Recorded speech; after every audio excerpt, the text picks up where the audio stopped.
you get this very unusual Inpaint effect generated. Go to the Tools panel and select the Rectangular Marquee tool.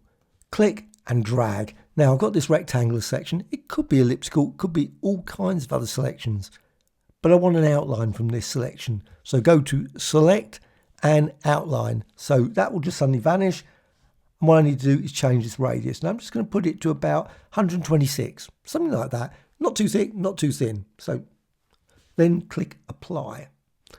I want to copy this design. So now Edit and Copy, Edit and Paste. So that's on a new layer.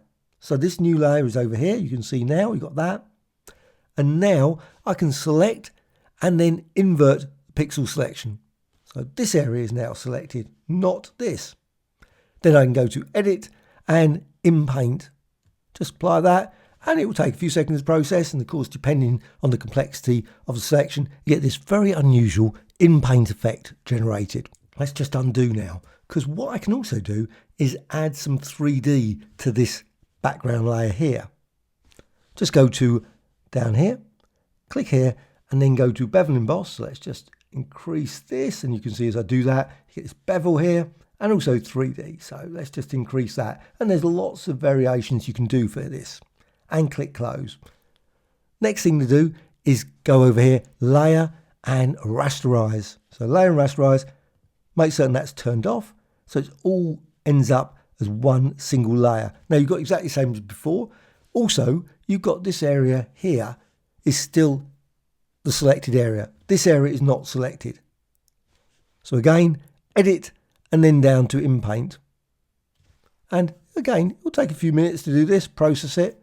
And now you end up with this, a very weird grid-like, unusual squared design that I think you can also extend even more using this option, which because it's on a layer, you can always go over here and go, instead of normal, you can just go here, color burn, and maybe go with dark color and so on. You can see now, if I go, let's say with lighter color, you get that kind of effect. And again, select and deselect.